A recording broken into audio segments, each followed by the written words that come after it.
we're so excited to have you for our second interdisciplinary intervention night. Tonight we're talking about a therapeutic technique called prompt. And just to give a little kind of introduction about the flow of tonight, we're going to do about a 30-minute presentation just talking about what prompt is and who would benefit from it. And then we're going to kind of open the floor for 30 minutes for discussion and questions. So there are some handouts in the back as well as some pens if you guys want to take notes. If questions come up about the content of what we're talking about, please feel free to raise your hand and interrupt us. If you have some more specific treatment questions, just jot down a note and we'll kind of field those more towards the end.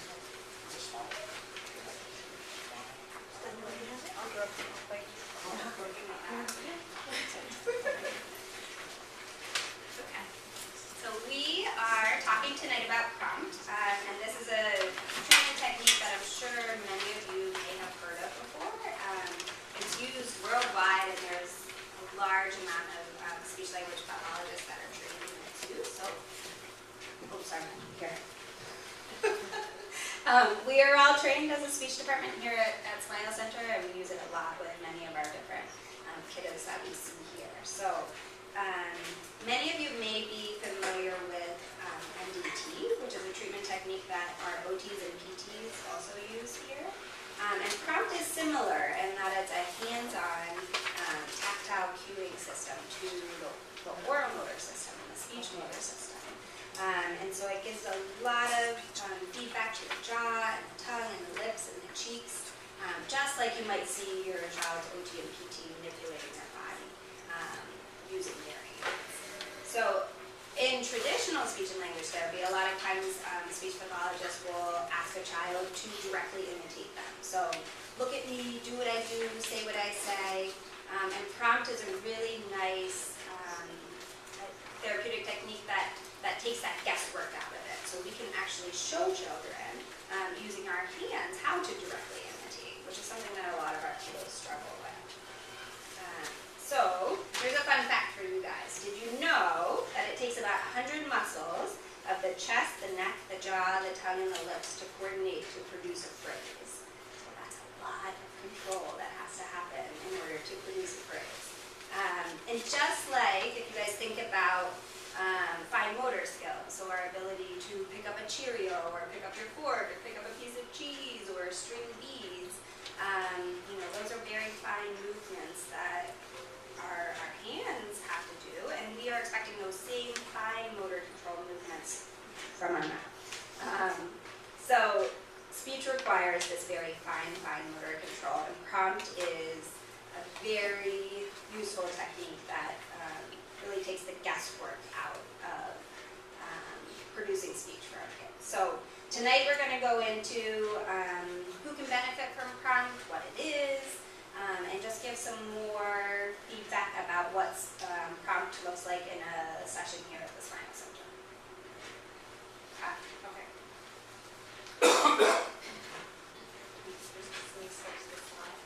So Trina and I are going to show you what prompt looks like.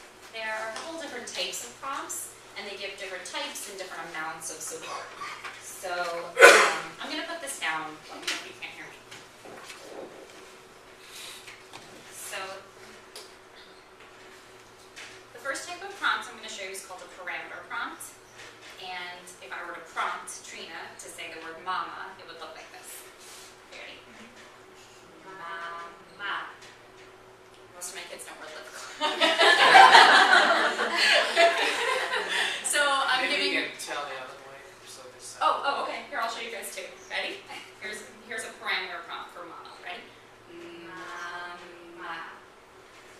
So I'm giving her a lot of support at the level of the jaw. I have my fingers under here, and I'm guiding her mouth to her jaw to go down and up, open and close. You can let me. And now I'm going to show you that same word, mama, but with a different type of prompt. So this one is called a surface prompt. Ready? Yes. Mama. You guys see? You guys see again? So I'm feeding that jaw support, so I don't have fingers under her jaw any longer. I'm really just using my cue to cue her lips to close, and then my fingers bringing her mouth open. So it's a little bit less support. The child is having to do a little bit more of the work. Do you guys want to see another word? Okay, so this word, we'll do the word pop. Okay, first the parameter prompt, which is more support. Right? Pop. And then the surface prompt is like this. Pop. Does anyone want to feel what it feels like to be prompted? Audience participation. Yeah, please, come on. Please. Thank you, Melissa. So here's Melissa, and I'm going to do the same prompts that Sara did on me. So we'll start with a parameter for mama. Mama. Mama. How'd that feel? Easy. Okay. Where did you feel the most control? Yeah. Yeah. At your jaw, right? So my thumb is here and my finger is on her jaw guiding her where to go. And so I'll do a surface prompt, same that Sara did for mama. Mama. How long before, having got used to the deep one, shall they react to the surface one? Well, so we're looking at sort of the stability in their jaw. So we want to see how well they can do, how well they're controlling their jaw on their own, and then we're going to start fading the parameter prompt as soon as they're ready. So usually within like the same treatment session, like within the same like word or using that word functionally in an activity, we'll use a mix of parameter, surface, and some other types of prompts. So we're constantly fading away because the goal is that each child will own these motor movements, that they don't become dependent upon the tactile cue, that they really own the control on their own. Yeah. Thank In you. all of our therapy sessions when we're cueing kids, you want to give them, more support, fades, see if they can do a little bit less support. Oh, they still need more help, and they go and give more support. So it's an approach that, it's a system that we all use in all of our treatment sessions. You want to give the least amount possible without them not being able to do it. Okay, we're moving on. I need to stay here. Okay, why do we use prompt? We're using prompt to target speech motor skills. We're using prompt to target speech motor skills. A couple of terms you guys have probably read time and time again in your reports that you get every 3 months or annually. Receptive language and expressive language. Receptive language is your ability to understand the words. So if I were to say to a child in one of my sessions, give me the ball, and they gave Michele a cookie, I probably want to go in and assess receptive language skills a little bit. Something was breaking down in their ability to understand what I was saying. Expressive language has 2 parts. Verbal expressive language has 2 parts. So there's the motor component, and there's the understanding, the cognition component. Huck likes to use a metaphor. He likes to talk about hardware versus software. So the hardware piece would be your structures, your jaw, your cheeks, your lips, your tongue, and your ability to control them and move them to make the sounds. And the software is your understanding. So if I have an idea and I want to express it to you, I'm going to use my hardware then, use my mouth, to produce the sounds that can convey that idea through speech. Prompt is useful for that motor piece, that hardware piece of expressive language. Prompt can be used for all ages, whether you're refining articulation in a fully verbal child who's producing sentences but is struggling with some tricky sounds like R's or S's or L's.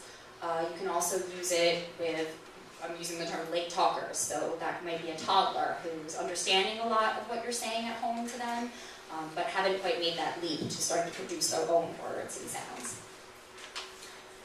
Some speech production disorders are articulation disorders, apraxia, low tone, or difficulties with motor control and coordination, and these are all speech production issues that you could find in a child. You can commonly find in a child who has autism or cerebral palsy or Down syndrome or sensory processing disorder, and we many others.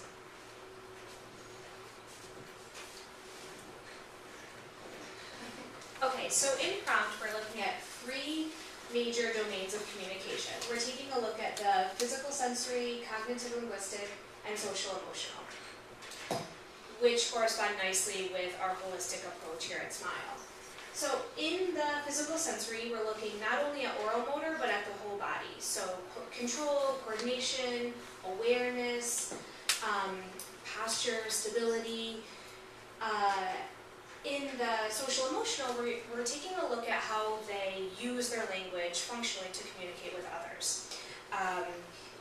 Here at Smile, we're looking at how they, use relationship to communicate, how they're interacting, how motivated they are to communicate. Really seeing the pragmatics of their language. And then the cognitive linguistic domain, we're focusing on their receptive and expressive language, as Sara mentioned, and their understanding of linguistic concepts, so vocabulary, grammar, things like that. And for effective verbal communication, we need all 3 of these domains to be working simultaneously.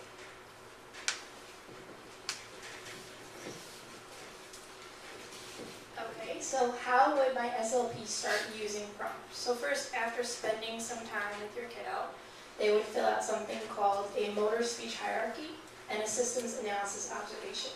So what this does is it tells us where to start with our prompt treatment. It'll assess all the motor skills that you need for speech production. So your jaw, your lips, your cheek, your tongue. It'll assess their abilities as well as their challenges. So from here, you're going to decide where to start. For some kids, that might be your jaw, as Sara pointed out. And same as you might start in an OT session where your ultimate goal is picking up a Cheerio or holding a spoon properly, but the child has overall weakness, you might start with their core and trunk and strengthening it there, then the shoulders, hands before you get to the fingers. So for speech, you might start with the jaw before you go to the lips, the tongue, or the cheeks. It's also a continuous evaluation. So we're constantly seeing where your child is and determining when to move on to the next level.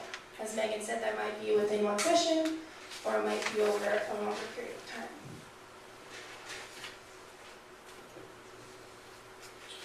Okay, what does prompt look like in a speech therapy session here at Smile? So first, you pick a play-based activity, and you want this to be something that's motivating for the child. So this could be bubbles, a baby doll, a board game, a pop-up pirate. Once the activity's selected and you know it's going to be motivating for the child, so you're excited to participate, you're going to do a motor speech warm-up. So this creates awareness of what your target sounds, words, or phrases might be. You're going to practice them in repetition and work together as a team. It's important to create a team-like environment between yourself and the child. For example, I had one kiddo who really didn't like me touching his face. When I took a step back, changed my approach, and created a scenario where it was us making these sounds together. We both wanted to make the sounds. So my hands, his mouth, by the end we were cheering and high-fiving after each target was made. Once you have the awareness, you move on and you embed it into the activity. So you'll see kind of what I'm talking about in 2 videos that we'll play next. And you also want to be sure to always make sure that engagement is there, conversation, and rapport between the therapist and child, because you want prompt to be incorporated naturally. You don't want to force it upon the child.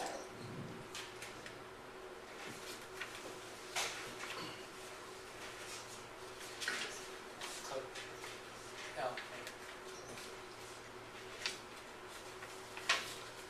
Practice words are going to be put in it, It comes out. right? Because we're going to put like this, put it in. Yeah, beautiful. One more time.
I love it.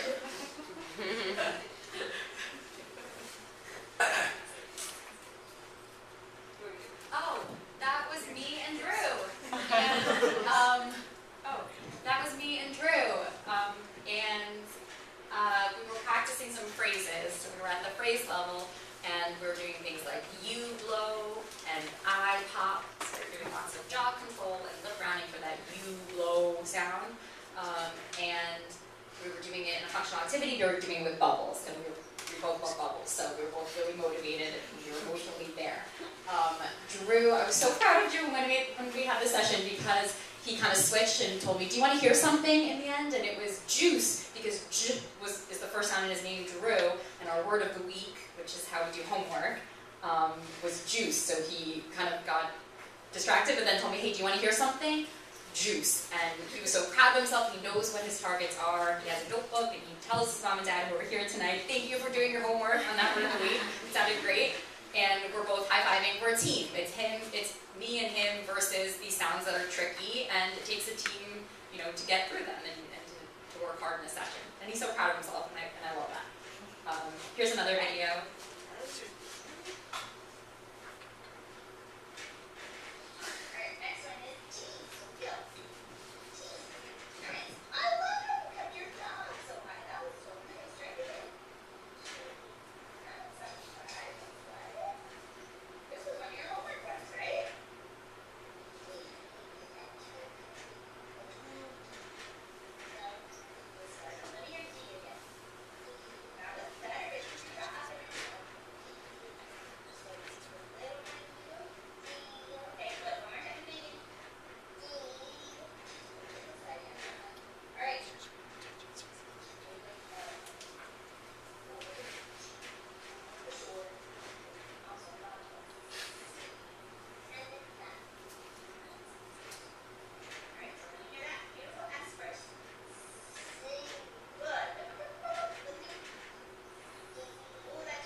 Considered a motor speech warm-up, so picking some target words and going through them with him. So I was using a bunch of different levels of prompting, so giving him more support where he needed it, giving him less, giving him the opportunity to try it on his own, so I could kind of assess in the moment like what level of support he needed.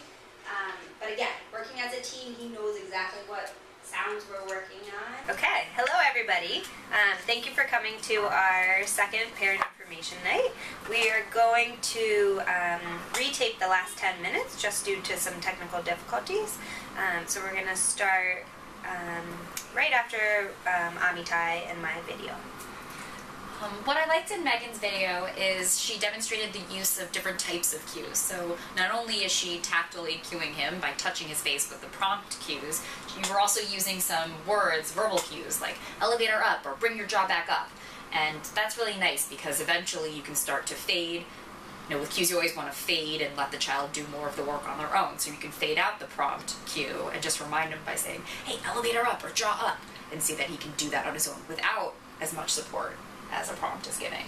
Exactly, because eventually we want, as we mentioned in the beginning, your child to own the motor movement on their own. So we don't want them to become dependent upon prompt. We want them to be able to facilitate those same movements on their own. So a verbal cue or fading to a verbal cue can help your child do that as well.